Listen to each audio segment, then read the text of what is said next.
Okay, hi everybody. So welcome back to the last part of the proof of our existence uniqueness theorem. We proved existence in the previous video. So in this video, we're going to prove uniqueness, which turns out to be quite a simple proof when you look at it the right way. So let's get to it. Okay, so remember, our theorem was to show that the initial value problem, the second order constant coefficient, homogeneous ODE, and two initial conditions, has a unique solution. In the last video, we showed that a solution exists exactly of this form exactly when y1 and y2 are linearly independent. And now we want to show if we have a solution to 1 and 2, then there is at most 1. That is, that if you have two solutions, they have to be the same. Okay? So let's suppose that little y and capital Y. So this is the proof for uniqueness. Suppose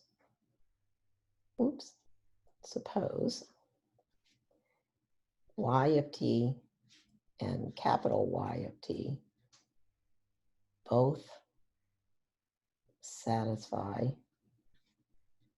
1 and 2. Okay. Then now let's set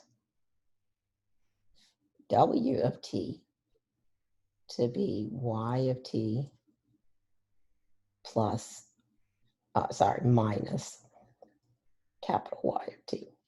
Okay. What equation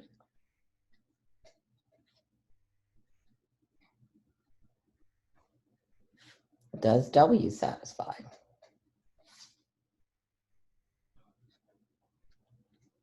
Okay, well, it's not hard to see because W prime is little y prime minus capital Y prime. W double prime is little y double prime minus capital Y double prime. And so AW double prime plus BW prime plus CW is equal to A times little y double prime minus capital Y double prime plus B little y prime minus capital Y prime plus C y minus capital Y, which rearranging that right-hand side gives me A y double prime plus B y prime plus C y plus A capital Y double prime plus B capital Y prime plus C capital Y. And because each one of those satisfy 1 and 2, this is equal to 0. So therefore, W satisfies 1. Okay. And now what initial conditions does W satisfy? Okay. So W satisfies, W at T0 is Y at T0 minus capital Y at T0, which because little y and capital Y both satisfy 2, is A minus A equals 0. Okay. And W prime at T naught would be W little y at T naught prime minus capital Y prime at T naught, which because both of them satisfy the initial conditions, again, gives me that W prime of T naught at T naught is. Now, by what we proved earlier, since W solves 1, it can be written as a linear combination of y1 plus y2, where y1 and y2 are linearly independent solutions of the equation with the initial condition. I'm sorry, where y1 and y2 just satisfy the original differential equation. So W can be written as C1 y1 plus C2 y2, where y1 and y2 are two linearly independent solutions of 1. Okay.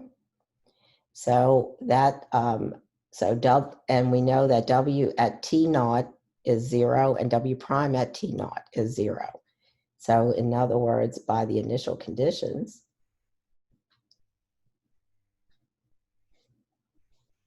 zero is C1 Y1 at T naught plus C2 Y2 at T naught, because that's equal to W at T naught. And likewise, W prime at T naught is 0. So that's C1 Y1 prime at T naught plus C2 Y2 prime at T naught. So in other words, this system we can now look at as a matrix in a matrix form like we did before. So that would be the system Y1 prime, not a prime, just Y1 at T naught, Y2 at T naught, Y1 prime at T naught, Y2 prime at T naught,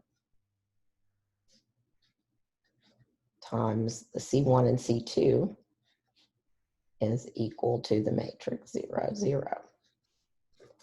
But why? So the solution to this, now let me say it this way. Since Y1 and Y2 are linearly independent, the Wronskian of Y1 and Y2 at T naught is not equal to 0. Therefore, the matrix on the left-hand side of, let me call this equation 3 in this lecture. So on the left-hand side of 3 is invertible.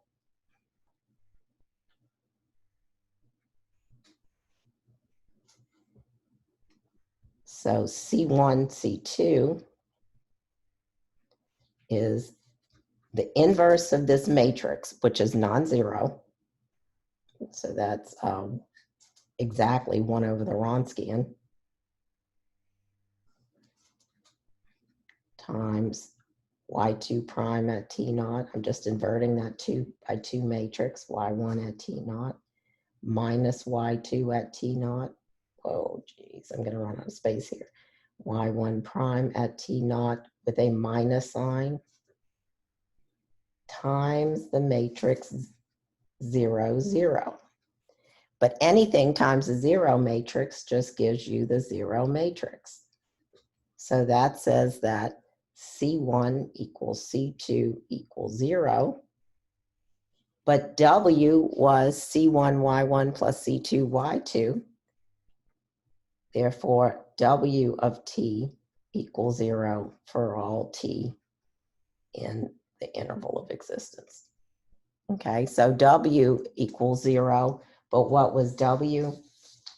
W was Y, little y minus capital Y. So if W is 0, that says little y is equal to capital Y, which means what? It means that when we suppose we have 2 solutions, if you suppose you have 2 solutions to your equation, they have to be the same. In other words, the difference has to be 0, so that means they have to be the same solution. And that's uniqueness. If you assume you have 2 solutions and you show they have to be the same solution, it means you really only have 1. So that's uniqueness. And that's all there is to the uniqueness for this case of second order constant coefficient homogeneous ODEs. Okay, bye.